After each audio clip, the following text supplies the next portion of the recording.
Hi aking mga ka-YouTube, welcome back to my YouTube channel. Ito si Mami Alona, nagluluto na pinangat na tulingan. And this is mostly popular in some provinces in Batangas, Quezon, and I don't know the other. Ito nga aking lunch for the day guys, para sa akin pala kasi alam niyo naman, I'm a diabetic and medyo bawal-bawal sa atin ang mga mamantika. So this one I decided to cook this for my lunch. And syempre, my little boy won't eat this naman kasi medyo choosy yung bata eh.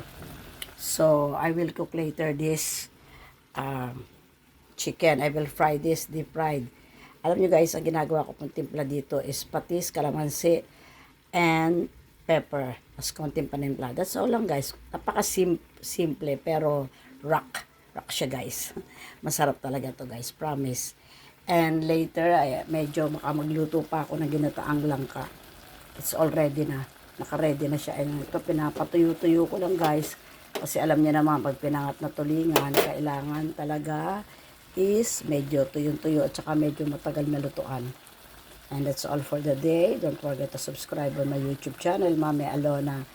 Ay naku guys, it will take long days in your ref. Pag ito naluto na po. At almost a month, i-store nyo sa rep nyo. Hindi to agad-agad nasisira. Oh, sa totoo lang guys. I have tried it a lot of times. Ayan guys, so tapos there's plenty of ano yan sa ilalim guys. Ayan siya oh. Plenty of kamyas. Ayan oh, sa ilalim.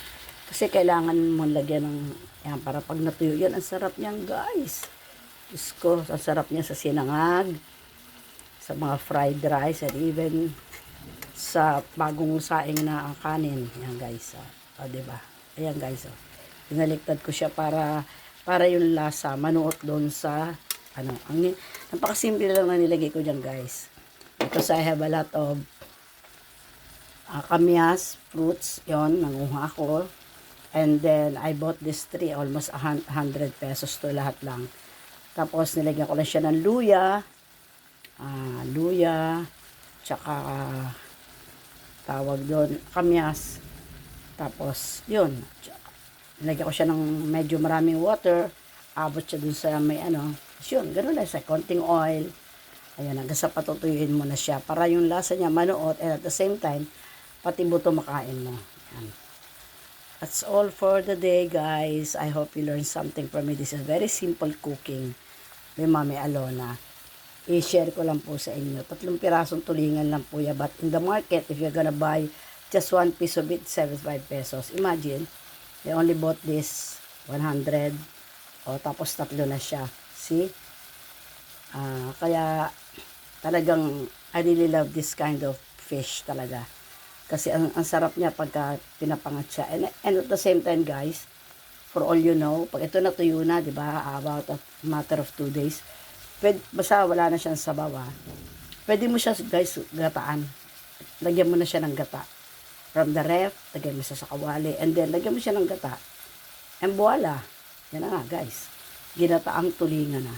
Tapos, ang sarap niya kasi, nagbibigay siya ng appetite yung mga kamyas na yan all over at saka yung sa ilalim niya. And that's all for the day. This is Mami Alona.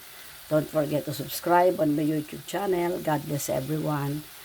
Happy, blessed Wednesday. Bye!